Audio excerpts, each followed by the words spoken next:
Good afternoon, everyone. So today we will see how to make a ring in MS PowerPoint. So this is the ring that I want you guys to make, and this is pretty easy to make it on PowerPoint. So we'll see how to make this PowerPoint. So go on a slide, click Insert, then click Shapes. Select any shape. This time we'll select a circle.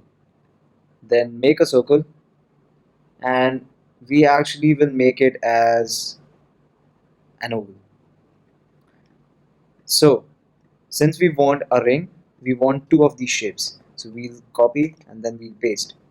This, we just place it on the previous one. When we place it, it's just like a concentric circle.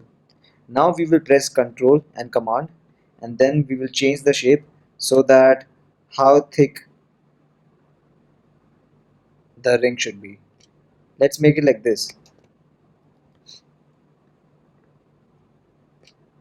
Now select this and the back ring, and then go to this and select fragment. Now all this has been fragmented.